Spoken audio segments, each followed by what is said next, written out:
जय जगन्नाथ समस्त को ओडिशा कैरियर हब चैनल को स्वागत।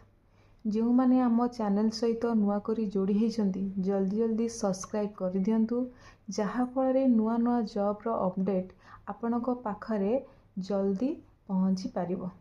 ताहले आज आम देखिबा Odisha high school peon and clerk requirement 2025 विषय रे जानिबा आमर जो हाई स्कूल जो बाहर अच्छी पियन जो क्लर्क तार डिटेल्स विषय जानिबा तार क्वालिफिकेशन कौन अच्छी एज कौन अच्छी एप्लिकेशन फी कौन रही डॉक्यूमेंट कौन आम तार डिटेल्स विषय जानिबा।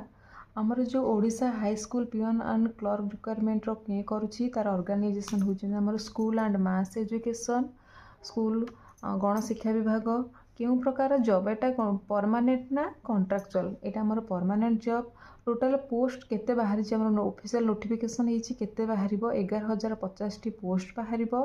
आउ तार रही एप्लिकेशन मोड ऑनलाइन हबो किबा हमें ऑफलाइन अप्लाई कर परिबा अपडेट अच्छी तार आगु को बाहरिबो बे बाहरिनी एबे केवल पोस्ट बाहरिची जे एतिकी 11,050 पोस्ट होउची बाहरिबो किंतु एप्लिकेशन फॉर्म केबे केमती हबो ताहा एपर्यंत बाहरिनी आगु को जल्दी बाहरिबो। तो एथिबे हम किए अप्लाई करि परिबो ओडिशार समस्त जिलार उभय महिला एवं पुरुष प्रार्थी मैंने अप्लाई करें। आउ आम मन प्रश्न आसुब यार पोस्टिंग कौट हम पोस्ट प्लेस ऑफ पोस्टिंग हूँ ओडिशा भितर ही आमर हूँ पोस्टिंग हम तार लास्ट डेट आउ तार अप्लाई डेट तार अप्लाई स्टार्ट डेट केबे हम आउ लास्ट डेट एपर्यंत बाहरी अपडेट आगु को आसवाई जाऊँगी क्यों तारीख हमको अप्लाई करने पड़ो तार लास्ट डेट केबे अच्छी आम एप्लिकेशन ऑनलाइन ना ऑफलाइन हो फिलअप करवा आगु को नोटिफिकेशन आसो आ तार सैलरी दरमा केते रोचे ताहा आगु आम जापर।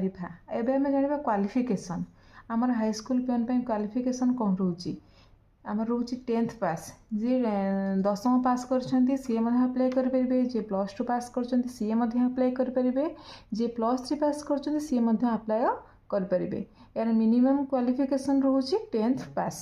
तापर आसले आम आगु देखा एज कौन रोचे आमर या ये मिनिमम एज रोचे 18 वर्ष मैक्सिमम एज रोचे 32 वर्ष।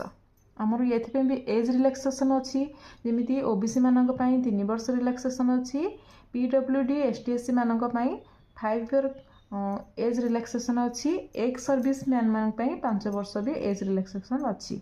सबुठ गोटे बड़ कथा हूँ यार एप्लिकेशन फी पूरा फ्री समस्त जेनरल हूँ से ओबीसी हूँ से SC ST हूँ समस्त एप्लिकेशन फी हूँ फ्री रही। या पर जानिबा यार सिलेक्शन प्रोसेस केमिति रोची सिलेक्शन प्रोसेस फास्ट रिटिन हबो तापर इंटरव्यू हबो देन तापर डॉक्यूमेंट वेरिफिकेशन रहिबो। एपर्यंत यार सिलेबस कौन किसी आसीनी किंतु आगु को आसीबो सिलेबस कौन सिलेबस रोचे केते मार्क रो एग्जाम हबो केते मिनिट रहिबो माइनस मार्किंग हबो कि नहीं। तेणु जेहेतु डॉक्यूमेंट वेरिफिकेशन रोची समस्त आमर निज निजर डॉक्यूमेंट को ताकू रखिबा ताकू सजाई रखिबा देखिबा डॉक्यूमेंट रो सब कौन आसुची आमर क्वालिफिकेशन सर्टिफिकेट आमर जेतिकी एजुकेशन क्वालिफिकेशन जो माने 10th पास करछंती 10th pass certificate +2 certificate +3 marksheet उभय बोर्ड सर्टिफिकेट तापर आसुची 2 पासपोर्ट साइज फोटो कलर वाला 2टा passport size photo caste certificate एपर्यंत जो मैंने निजर कास्ट सर्टिफिकेट बाहर करना से निजर कास्ट सर्टिफिकेट बाहर करके रखी था। आईडी कार्ड आधार कार्ड हो कि भोटर आईडी हो तापर इफ एनी एक्सपीरियंस सर्टिफिकेट यदि आपन पाखरे किसी एक्सपीरियंस सर्टिफिकेट अच्छी ताकू रखी था जहाँ दरकार हम ताहले आम जानिले आमर हूँ 11,050 पोस्ट बाहर जाऊँगी से जो माने इच्छुक अच्छा एथि प्रिपरेशन करूँ निजर सबू डॉक्यूमेंट को ताकू भल भाव रखी था।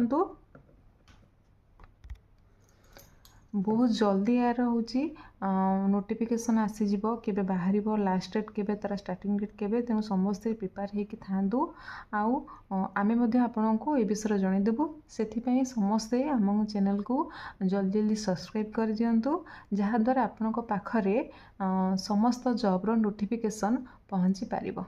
धन्यवाद।